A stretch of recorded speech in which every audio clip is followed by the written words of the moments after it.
nós vamos continuar o nosso estudo de Filipenses. Lembrando que a gente falou que a alegria, que é o tema central da carta, a alegria não é uma emoção passageira, a emoção se dá no corpo, nós sentimos emoção. A alegria é um sentimento, como o amor é um sentimento, são sentimentos positivos, como o ódio é um sentimento negativo. O sentimento se dá no campo do intelecto, da razão, do entendimento. Por isso que nós podemos afirmar, como a Bíblia nos ensina, que o sentimento pode ser desenvolvido. Aprendi a viver contente em toda e qualquer situação, porque ele é alimentado por uma atitude. Ele se dá, então, no nosso campo de acesso, que é o intelecto. Né? E nós também vimos que existem 4 ladrões e que existem 4 atitudes que nós podemos ter para combater a esses ladrões que tentam roubar a nossa alegria. Né? Nós falamos também que Paulo estava numa situação de muita adversidade quando escreveu essa carta. No entanto, a palavra alegria aparece, dependendo como se conta, porque na tradução, às vezes, se usa alegria, às vezes gozo. De 9 a 11 vezes a palavra alegria, em 4 capítulos. Os ladrões, nós vimos que são as circunstâncias que nos tiram, são as pessoas, são as coisas, e a preocupação é a vida. Quem disse que a vida é para ser vivida com felicidade? Só os tempos de hoje. Só a modernidade que veio dizer para o mundo, para as pessoas, que nós precisamos ser felizes. Então, são 9 bilhões quase de pessoas no mundo, todas tentando ser felizes. Isso nunca foi uma realidade, porque é exatamente o contrário do que Jesus afirmou. No mundo, tereis aflições. No mundo tereis aflições. Então, nós temos, dentro dessas circunstâncias, de levarmos ao altar do Senhor as nossas dificuldades, para que Ele venha operar em nós o milagre do Evangelho. Porque, minhas queridas irmãs, amigas e meninas lindas, o Evangelho não é uma teoria, é um milagre. E se eu não acreditar no milagre, se eu não crer no milagre, se eu não esperar um milagre, ele não vai acontecer. É milagre de nos transformar a cada dia. Não olho para as circunstâncias, não olho para as pessoas, não olho para as coisas, não olho para a preocupação. Eu vou olhar para onde? Para o milagre e aguardar. Porque o tempo de Deus é eternidade. O tempo de Deus não é o nosso tempo. Nós somos acelerados, angustiados, aflitos e queremos tudo para ontem. O tempo de Deus é outro. Ele trabalha numa outra dinâmica. Nós temos que esperar. E então nós vemos que a alegria não depende das circunstâncias. E, como eu disse, nós vamos trabalhar agora pontualmente os 2 capítulos de Filipenses. Abram a palavra de Deus, Filipenses 1. A síntese desse capítulo é o seguinte. Primeiro, Paulo abre o capítulo mostrando gratidão e orando pelos filipenses. Que nós vimos também que Filipos era uma colônia romana, hoje situada lá na Grécia, e que Paulo estava naquela situação de muita tribulação, desconforto físico e tensão emocional, porque ele aguardava um julgamento, né? Ele fala dessa situação dele na prisão, mas ele afirma que, mesmo preso, o evangelho continua se espalhando. E ele diz no versículo 21, porque para mim o viver é Cristo e o morrer é lucro. A gente, quando lê, a gente passa correndo. Mas presta atenção o que ele está dizendo. Que a morte, a condenação dele, a eventual execução dele, não seria uma circunstância importante. Seria lucro, porque ele iria se encontrar para quem ele tem vivido. E por quem ele tem vivido. Gente, isso é segurança. A nossa fé precisa chegar nisso. A nossa fé precisa ser sólida. Porque a fé, mesmo que ela seja a certeza das coisas que se esperam e o fundamento das coisas que se não veem, a fé tem que resultar em experiência. A fé tem que resultar em ação, a fé tem que resultar em vida. E se eu creio que ele aniquilou a morte, porque ele me deu a vida eterna, eu não posso temer essa morte. E Paulo, então, manifesta isso. E isso nós temos que experimentar também. Evidentemente que é um caminhar. E o trabalho de Deus em nós, em cada um de nós, é diferente, é no tempo dele, é um processo. Nascemos crianças em Cristo, bebezinhos em Cristo, mas a vida vai caminhar para uma maturidade capaz de nos levar a este ponto de dizer como ele, o viver é Cristo e o morrer é lucro. Eu gosto de ficar presa no texto, nas palavras, no detalhe, e trazer aquilo que eu estou lendo, como é que isso está acontecendo na minha experiência. Será que eu estou experimentando isso? Nós temos muita pressa para fazer as coisas. A gente lê a Bíblia como a gente lê romance. Tiriri, tiriri, tiriri, tiriri, amém. Não, tem que parar, pensar o que está dizendo, o que essa palavra significa, não entendi. É assim que a gente tem que ver, para que a gente vá se familiarizando com o conteúdo e a palavra vai ganhando consistência e deixamos de ter opinião para termos a solidez e a firmeza do que o texto está nos apontando. E Paulo, então, começa dizendo o seguinte, Paulo e Timóteo, capítulo 1, versículo 1. Servos de Cristo Jesus, a todos os santos em Cristo Jesus, inclusive bispos e diáconos que vivem em Filipos. Graça e paz a vós outros da parte de Deus, nosso Pai e Senhor Jesus Cristo. Então, Paulo começa aqui se identificando como servo. O que é servo? Servo é a condição mais humilde do ser humano, porque ele está sujeito a todos que estão acima dele.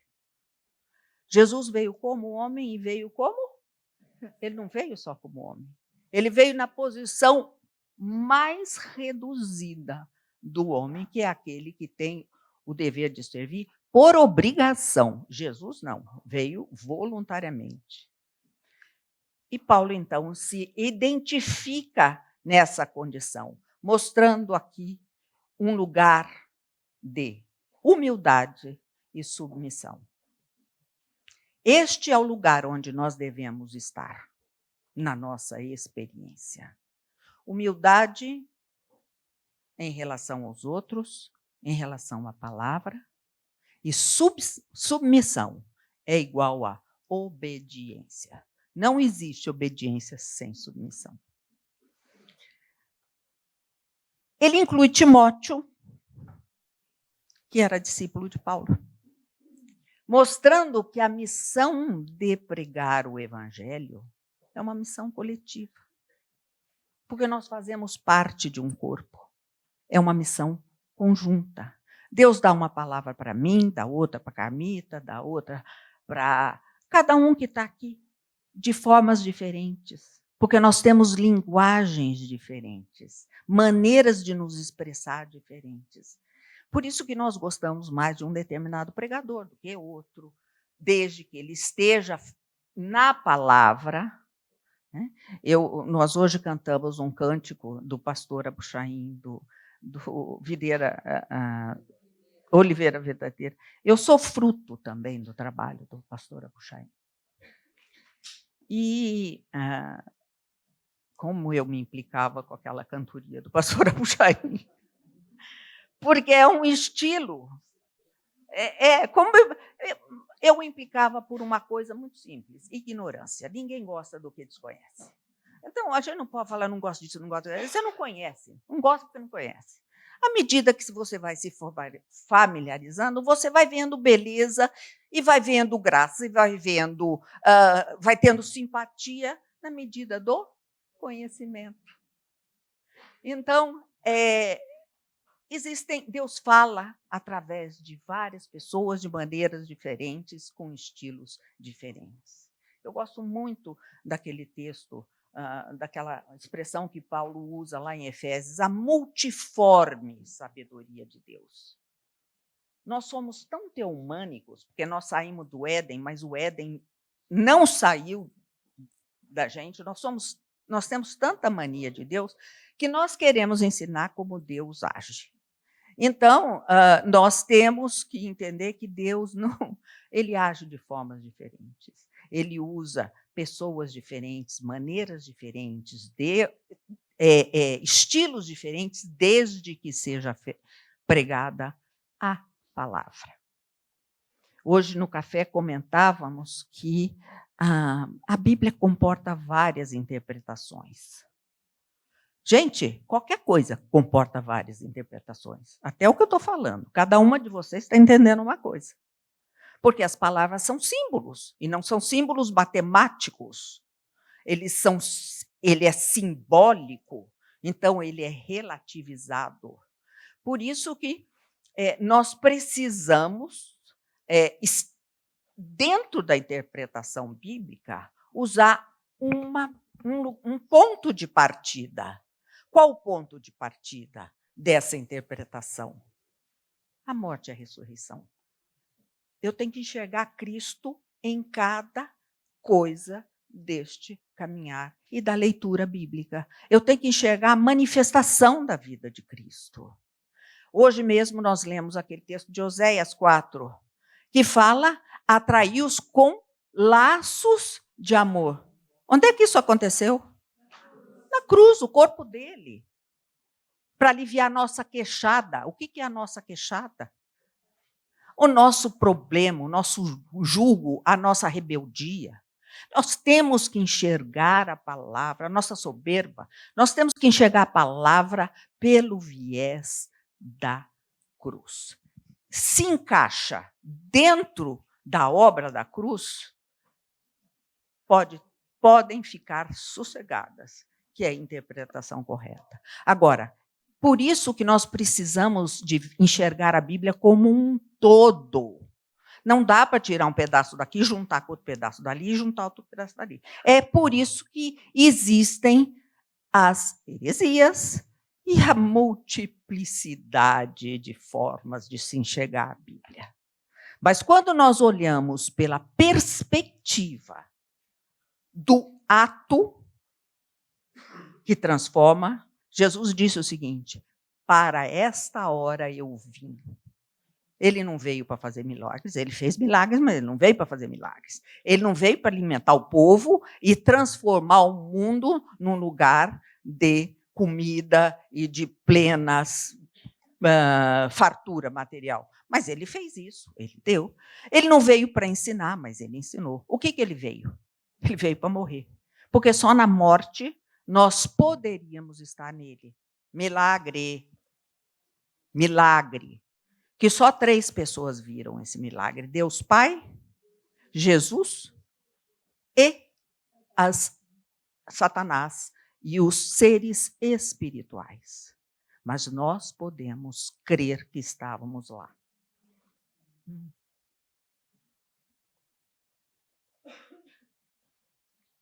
Então, Paulo mostra que isso é uma missão coletiva. E ele se dirige aos santos. Quem são os santos? Santo é todo aquele que tem a vida do santo dentro dele. Santo somos nós. E líderes, bispos e diáconos. Isso revela que Filipos já era uma igreja constituída, uma igreja madura, organizada, o que não é comum em todas as cartas de Paulo. Nós percebemos essa organização da igreja aqui em Filipenses. E Paulo continua dizendo o seguinte, versículo 3. Dou graças ao meu Deus toda vez que me lembro de vocês. Olha como é pessoal isso. Ele manifestando afeto e gratidão. Dou graças ao meu Deus por tudo que me recordo de vós, fazendo sempre com alegria súplicas por todos vós em todas as minhas orações. E por que ele agradece? Pela vossa cooperação no Evangelho, desde o primeiro dia até agora. Essa igreja, ela não apenas ouviu a mensagem de Paulo, né? A gente mencionou ontem que começou com Lídia. Ela enviava sustento, não sabemos como, mas de alguma maneira a igreja ajudava, contribuía para a manutenção do trabalho de Paulo, né? Isso está lá em Filipenses 4, de 15 a 16. Então, o relacionamento de Paulo aqui está enraizado na comunidade, e isso era uma fonte de encorajamento mútuo, como nós fazemos também, quando nós nos reunimos para orar, que umas oram pelas outras, nós podemos abrir o nosso coração entre aqueles que partilham do mesmo entendimento. E isso é encorajamento mútuo, que Paulo está nos mostrando, né? Mas ele manifesta aqui um profundo afeto e gratidão. A gente precisa compreender uma coisa, a gente precisa se deslocar no tempo e entender que,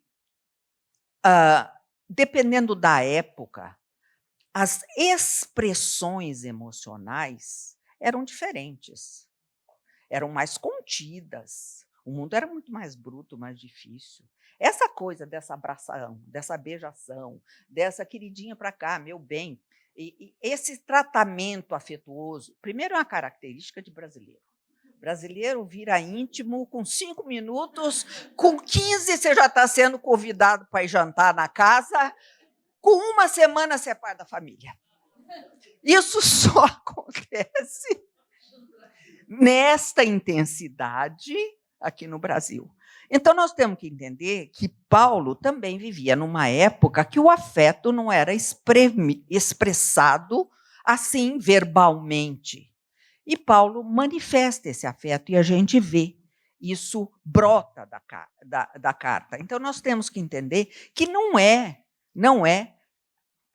digamos, tão normal esse tipo de expressão das suas emoções, né? Então, isso decorria dessa profunda intimidade que ele tinha com essa comunidade, né? E ele, então, diz o seguinte, versículo 6, estou plenamente certo de que aquele que começou a boa obra em vós há de completá-la até o dia de Cristo Jesus. Esse versículo é um dos versículos mais que nos impactam e que a gente presta muita atenção, porque a gente quer que Deus complete a obra em nós. A gente não sabe o que vem antes, a gente não quer o que vem antes, mas a gente quer que Ele complete. A responsabilidade estou certo que Ele vai fazer aqui, mas vamos dar uma olhada com um pouquinho de calma aqui, como é que é esse processo de transformação. Então, Paulo expressa aqui a sua fé no Deus que inicia e sustenta todo esse processo de transformação espiritual nos crentes, mostrando que a salvação é uma jornada. Nós somos salvos da condenação no pecado no ato. Né? É a absolvição jurídica, porque todo aquele que comete um crime é apenado, ele tem que responder juridicamente.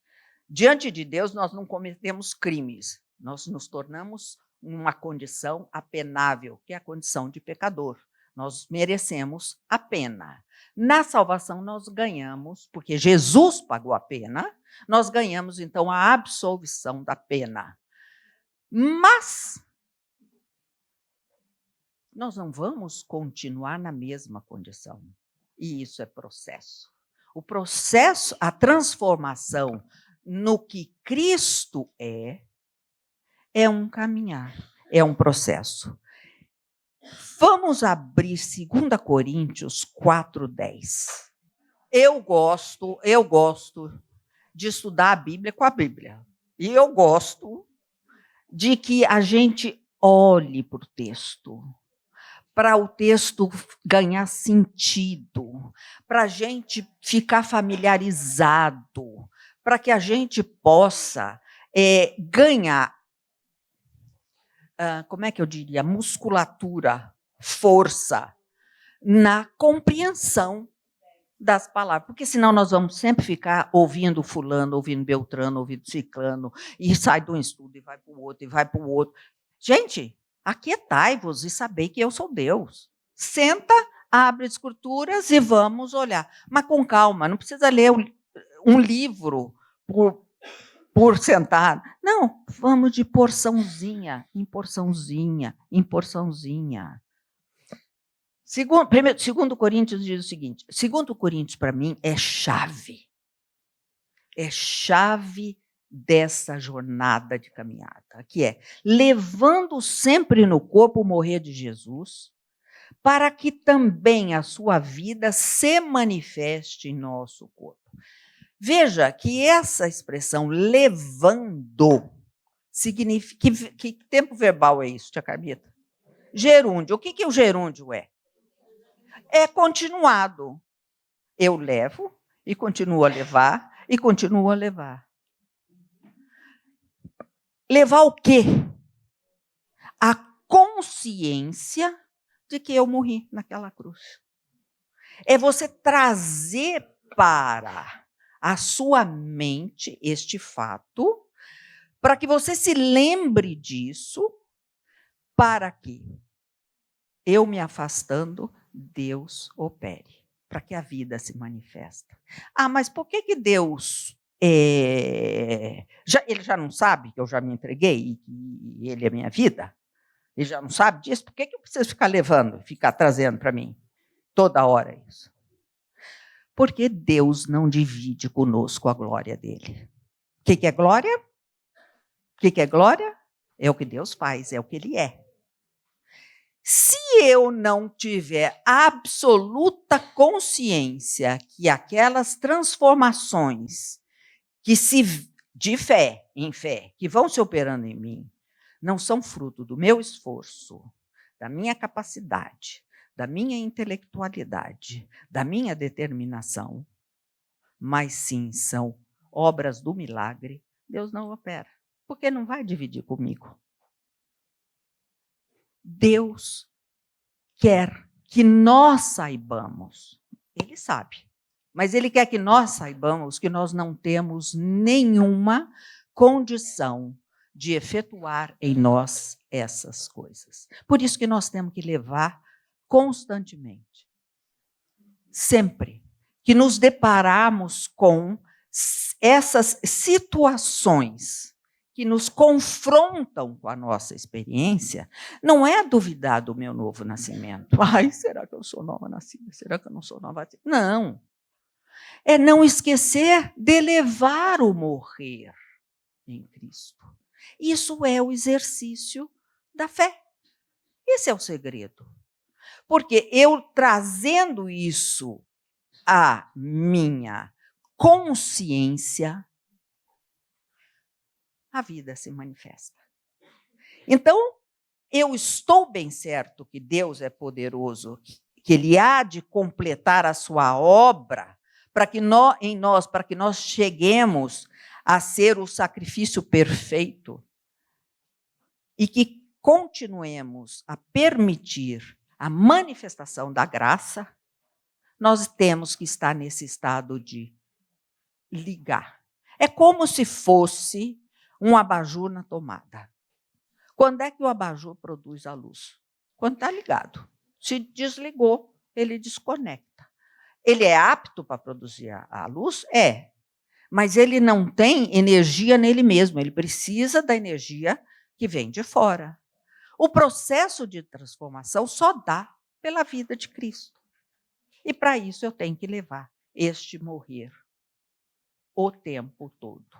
E é isso que Paulo está dizendo, que ele está certo, que Deus vai completar se nós ficarmos nesse caminho. Versículo 7. Aliás, é justo que eu assim pense de todos vós, porque vos trago no coração, seja nas minhas algemas, seja na defesa e confirmação do Evangelho, pois todos são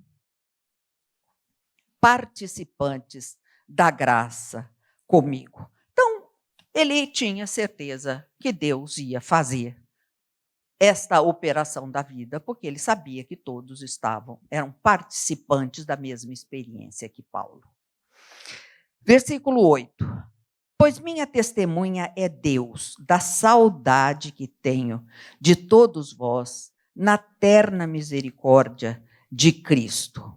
Ele usa aqui a palavra saudade, provavelmente não deve ser essa no original não fui conferir, porque saudade é uma palavra que só tem em português. Existem formas de se expressar esse sentimento de outras maneiras, né? Em inglês, você fala, I miss you. Eu sinto falta de você, mas não existe essa palavra, saudade. Mas o que ele queria dizer é isso, que ele sentia falta e queria...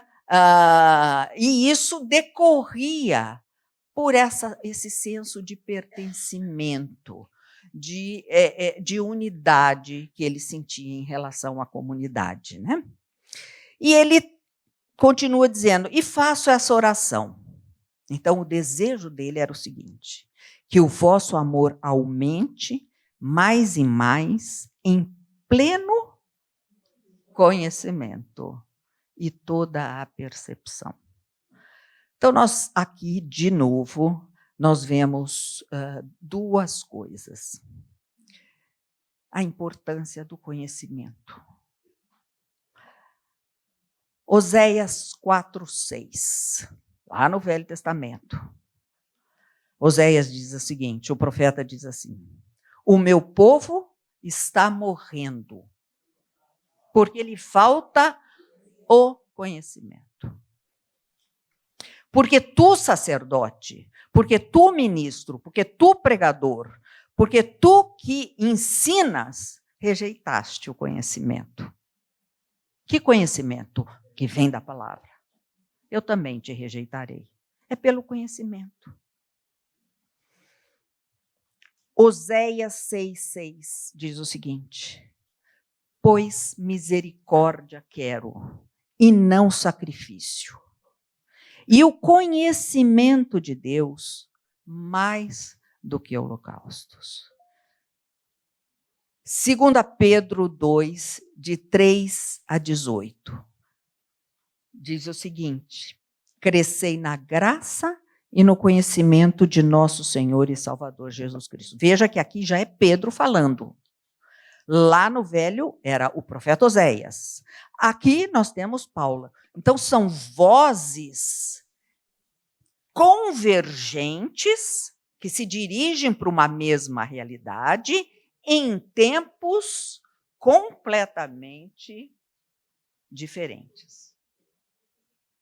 Mas é a unidade da palavra, o conhecimento. Não entendi? 2 Pedro 3, 18. Oséias 6, 6 e Oséias 4, 6. Então, a importância do conhecimento nós vamos ver o tempo todo na Bíblia. E ligado o conhecimento à palavra e conhecimento. Não tem outro jeito de crescer. E olha, vamos combinar aqui, né? Até na vida biológica é assim. Como é que a gente cresce sem conhecimento? Você pode se achar que sabe alguma coisa porque você tem informação. Porque hoje, aliás, as pessoas confundem informação com conhecimento. Mas informação não é conhecimento. A informação está aqui, o conhecimento está aqui. Por isso que nós temos que ter o conhecimento aqui e ele virá para cá. Colossenses 2, de 6 a 16, diz o seguinte: como recebeste Cristo Jesus, o Senhor, assim andai nele. Nele radicados e edificados e confirmados na fé, tal como fostes instruídos, crescendo em ações de graça. As ações de graça são consequência do crescimento da vida de Cristo em nós. Como é que nós recebemos o Senhor Jesus? Pela fé na palavra. Porque a palavra diz que eu fui atraído, eu me apoio nessa palavra. Porque Deus disse pela sua palavra que na ressurreição eu ganhei a vida dele, eu me apoio nessa palavra. E como é que eu vou andar nele e ele em mim? Por essa palavra. Que palavra? De que eu fui incluída, eu morri, saí de cena. Na ressurreição, eu ganhei a vida dele. Ele é a vida em mim. E vida não se ensina, vida flui.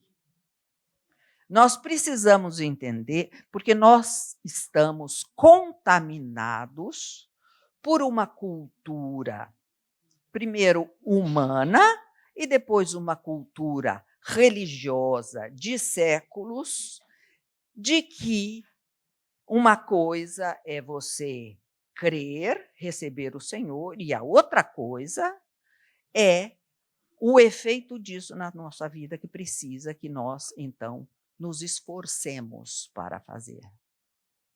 Isso nos contamina de tal forma que nós achamos que temos que, agora eu vou me esforçar para fazer isso, agora eu vou melhorar, e saímos da experiência da fé e passamos para o exercício da disciplina e da religiosidade. O evangelho é tão simples que é complicado. Porque ele é diferente da nossa experiência, por isso que ele é complicado. Porque nós não experimentamos isso na nossa experiência humana. A nossa experiência humana é mérito e é esforço. Não tem nada que fuja dessas duas realidades.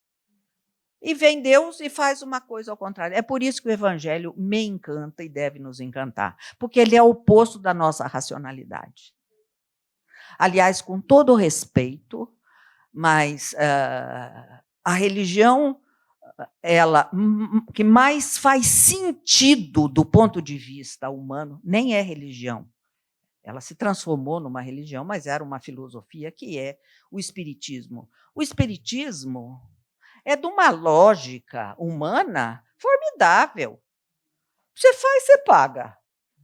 Não deu tempo para pagar, você vai pagando a prestação. Olha, nós estamos tão acostumados a pagar a prestação, vamos pagando. O carnê aí é a eternidade. Então, isso vem ao encontro do que nós queremos, digamos, o mundo quer ouvir.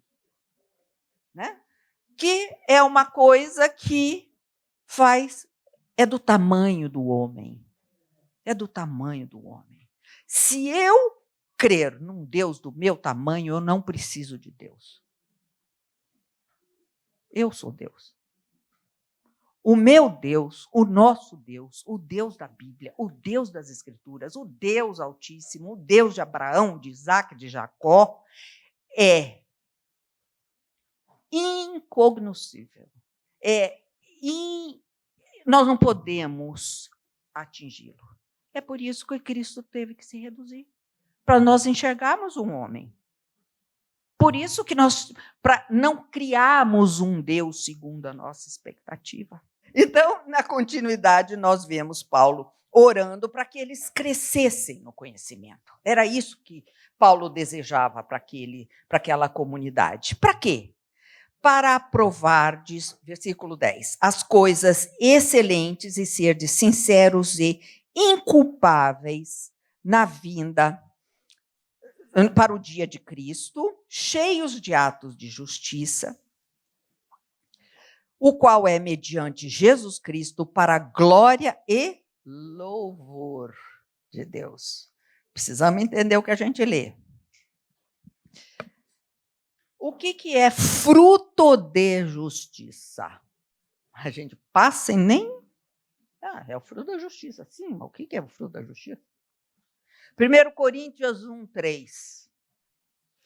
Vós, é Paulo dizendo para os crentes em Coríntios, vós sois dele, em Cristo Jesus, o qual quem? Cristo Jesus, se tornou da parte de Deus.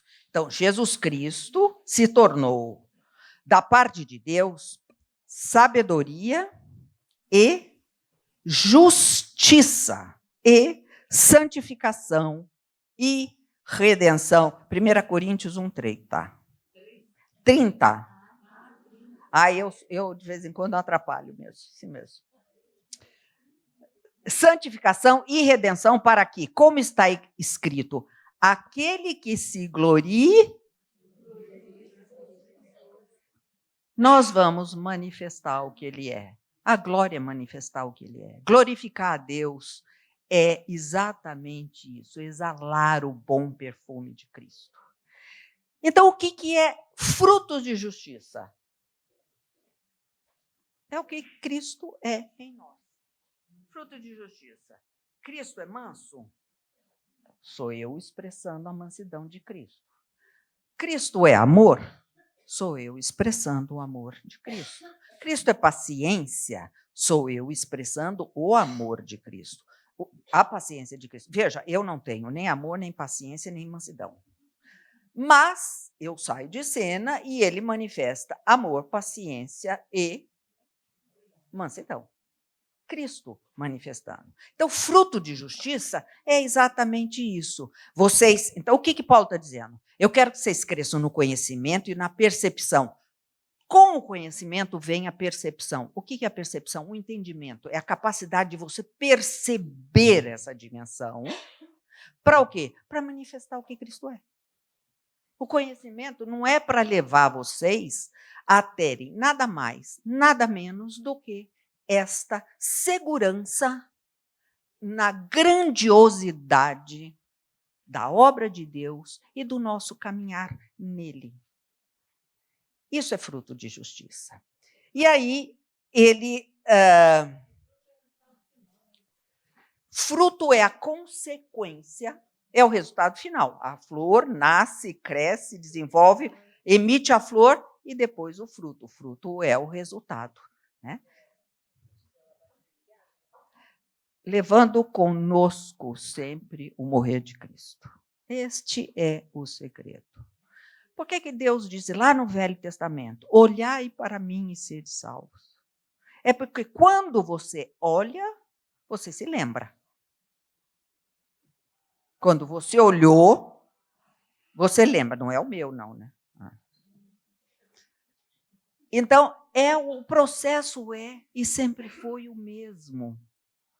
Quando o povo lá no deserto foi picado pelas serpentes e que o povo que Deus mandou erigir aquela serpente de bronze, o que tinha que ser feito?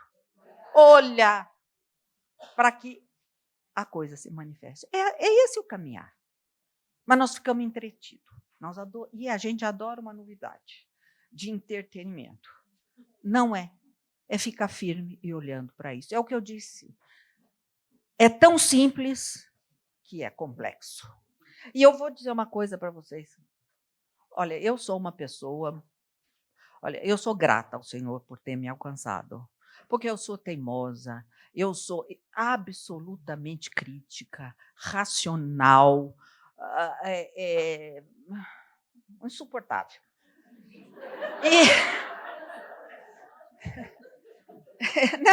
Não, mas é tão maravilhoso perceber.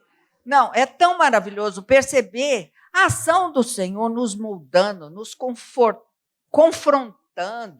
nos, puxando para baixo e nos mostrando uma outra realidade na prática.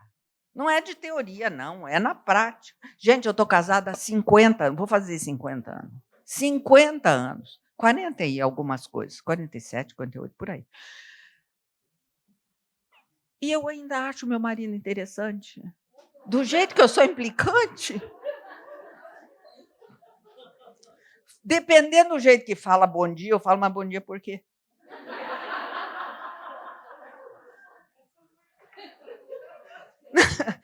Vocês nunca acordaram do lado do marido assim, olhar do lado e falar, o que eu estou fazendo aqui?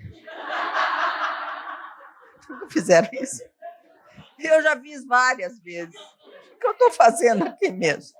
E aquela ilha no Pacífico, que vocês sonham fugir para lá e nunca mais voltar? Então, é ver Deus nos reduzindo ao que nós somos. Sabe o que nós somos? Nada. Sabe o que nós somos? Pó. Pó. Nada. Então, nós temos que viver nessa dimensão, mas a vida de Cristo em mim, não. A vida de Cristo é a vida da santidade, é a vida da beleza da obra perfeita. Então, nós temos que, nesse caminhar, olhar só para isso, para que a vida se manifeste. Então, na continuidade, nós vamos ver o versículo 12, que Paulo vai dizer a vantagem dele estar preso. Imagina. Quero ainda, irmãos, cientificar-vos de que as coisas que me aconteceram têm, antes, contribuir para o progresso do Evangelho. Vocês se lembram que eu falei que um dos antídotos para as circunstâncias é uma mente grata, mas é uma mente segura. Segura no que Deus diz. Olha o que ele está falando. Ele está afastando a circunstância para valorizar o que? O progresso do Evangelho. Ele está afastando a lugubrez, a dificuldade da cadeia e olhando para o progresso do Evangelho. De maneira que as minhas cadeias em Cristo se tornaram conhecidas de toda a guarda pretoriana e todos os demais. E a maioria dos irmãos estimulados no Senhor por minhas algemas ousam falar com maior desassombro a palavra de Deus. Então, Paulo, em vez de lamentar a prisão, ele interpreta aquela prisão como uma experiência missionária. É isso que nós temos que fazer, para que a alegria venha. Nós vamos levar à nossa mente uma outra disposição, uma outra atitude.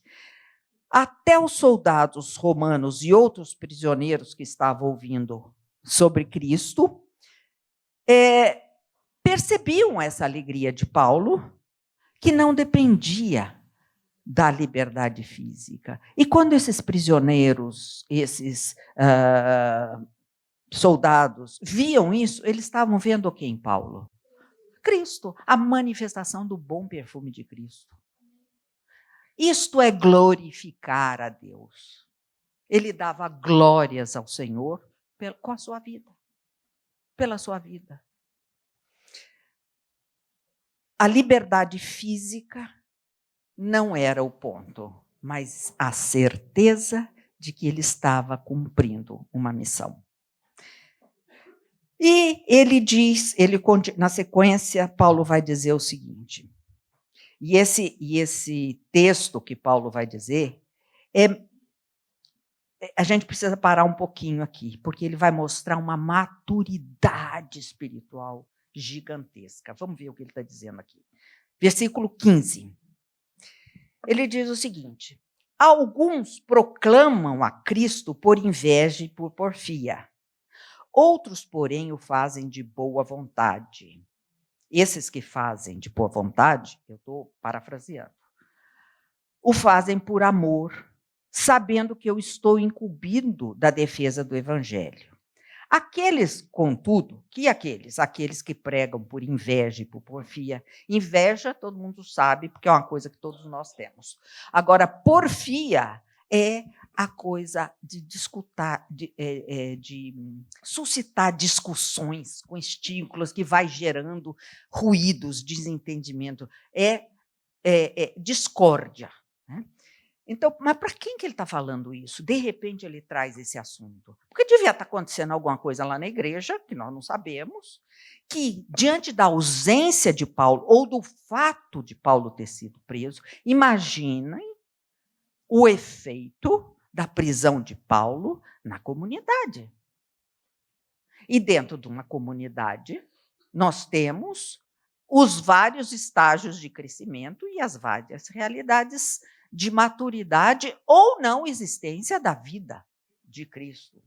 E isso fermentava. Então, eles tinham alguns que aproveitaram a ausência de Paulo para se engrandecer, para fazer o seu próprio, a sua própria pregação com o seu marketing pessoal. Aliás, o marketing existencial já existia naquela época, não é uma coisa nova. Esse marketing existencial não é privilégio do Instagram. Ele já existia. E nós estamos vendo Paulo falar que alguns estão se aproveitando para fazer esse marketing, né? E ele continua dizendo o seguinte: vejam a maturidade espiritual que ele vai manifestar, dizendo: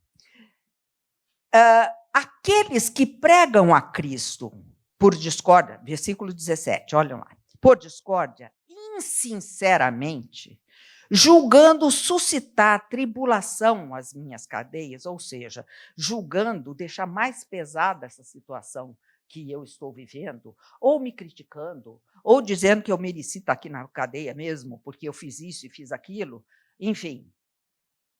Agora ele vai e diz assim: que me importa? Uma vez que Cristo, de qualquer modo, está sendo pregado. Quer por pretexto, quer por verdade, também com isso me regozijo, sim, sempre me regozijarei.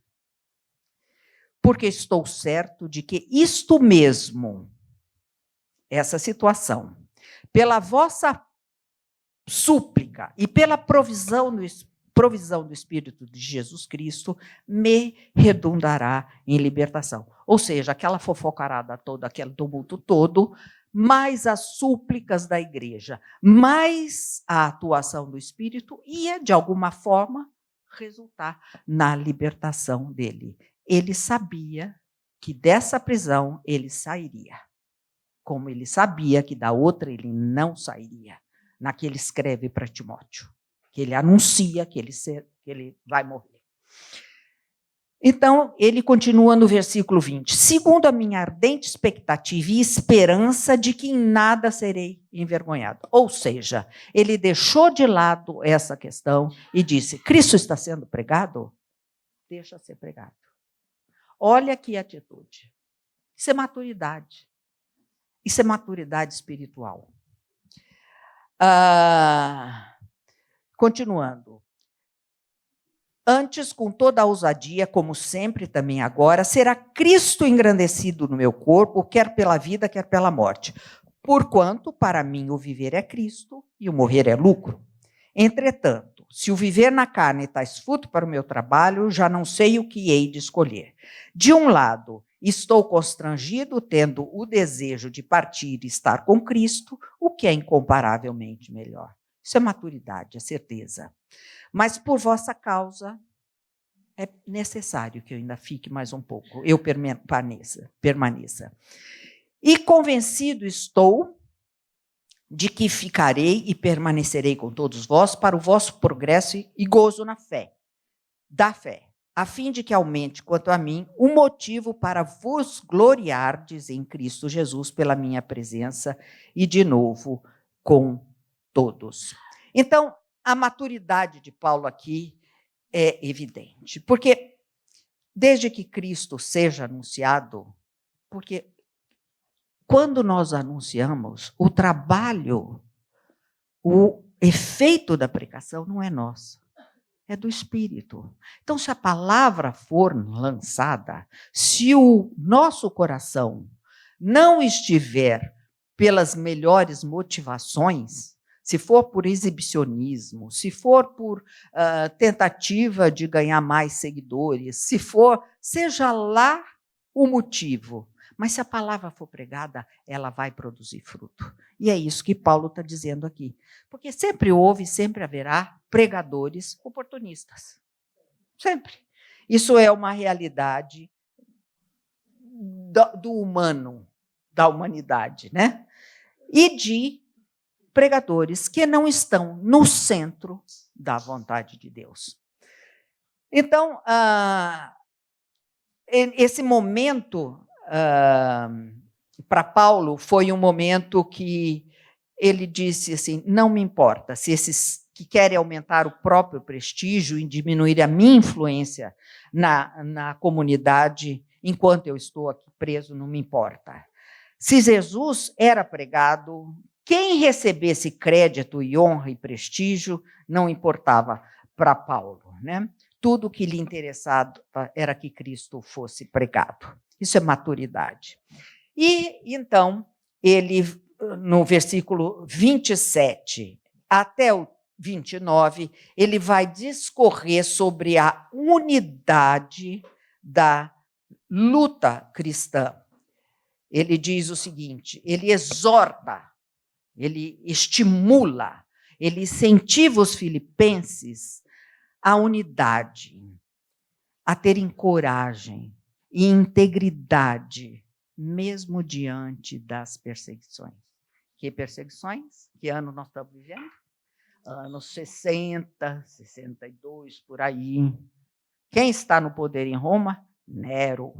Nero, que botou fogo em Roma e depois perseguia os cristãos. Lembra aquelas histórias que a gente escuta dos cristãos sendo perseguidos, das catacumbas, que eles se escondiam nas catacumbas?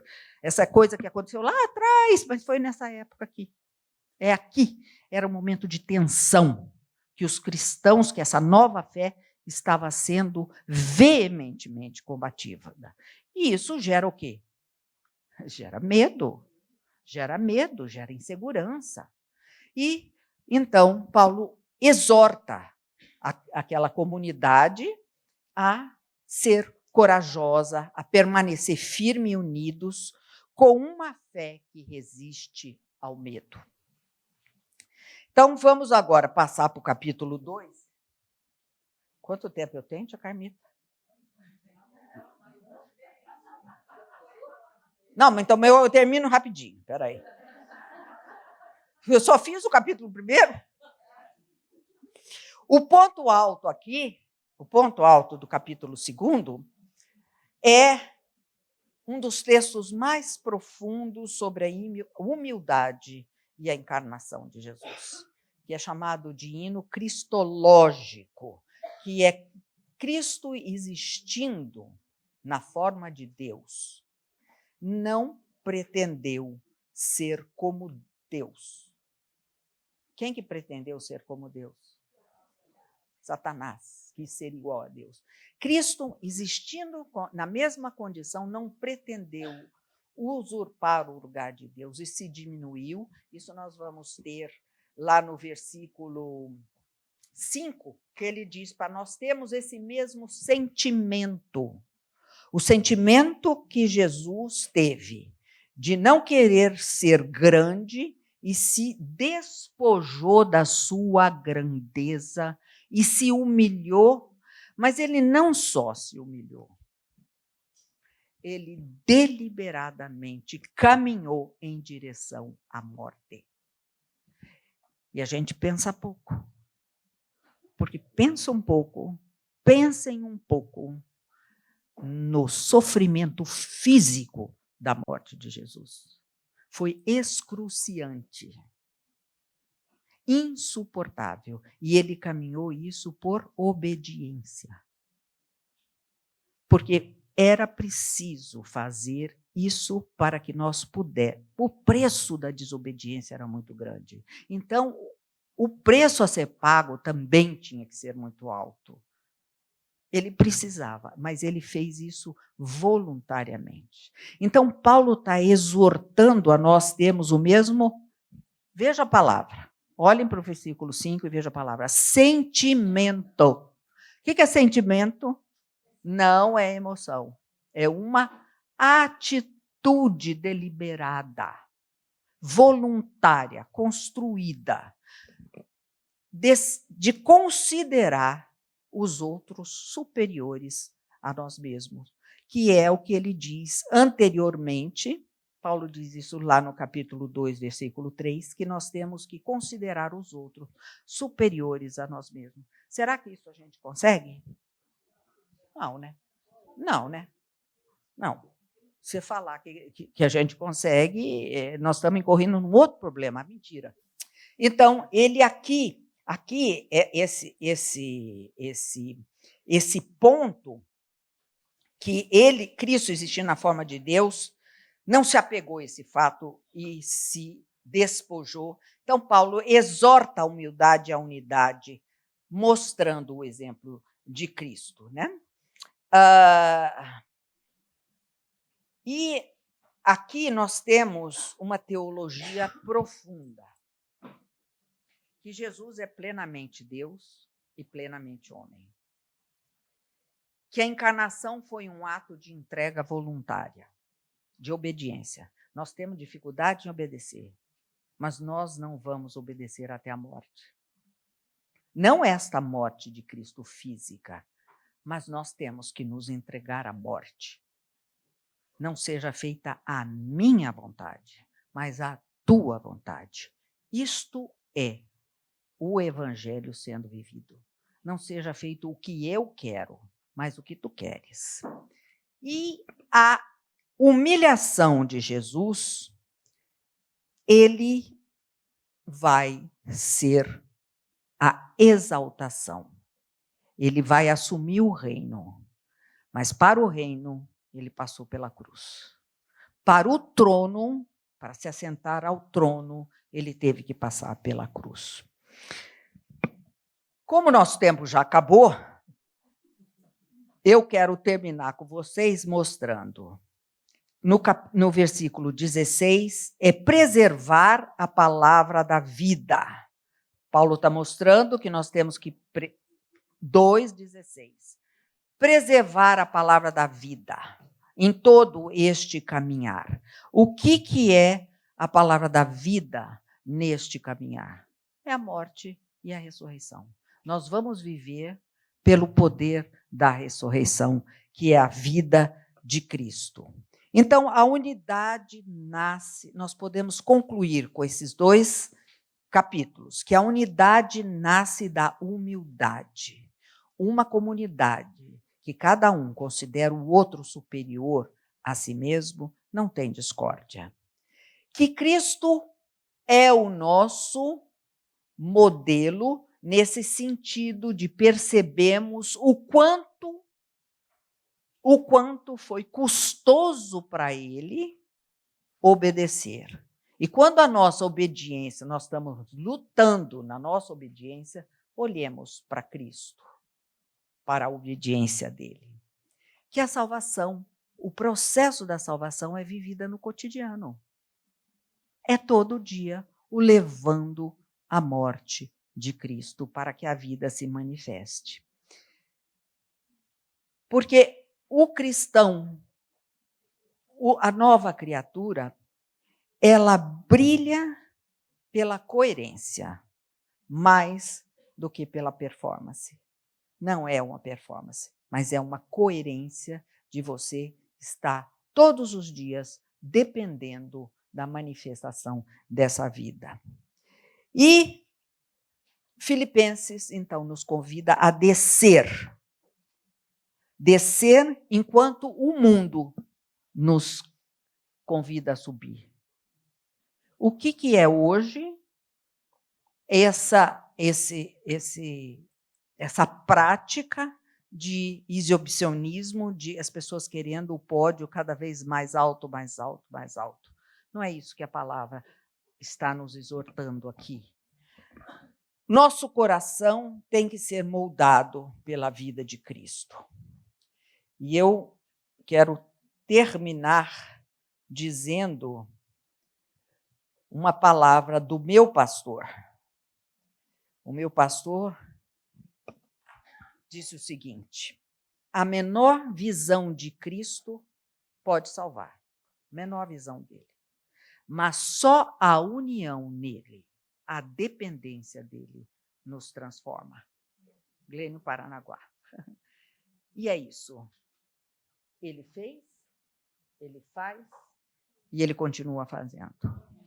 Então, que Filipenses seja uma experiência de fé, para experimentarmos a alegria que deflui da certeza de em quem eu tenho crido. Amém? Nós te agradecemos, porque somos o vaso e tu és o oleiro. Nós te agradecemos porque a tua palavra não volta para ti vazia. Ela faz e ela nos transforma, para que possamos glorificar o teu nome, manifestar a tua glória em obediência à tua vontade.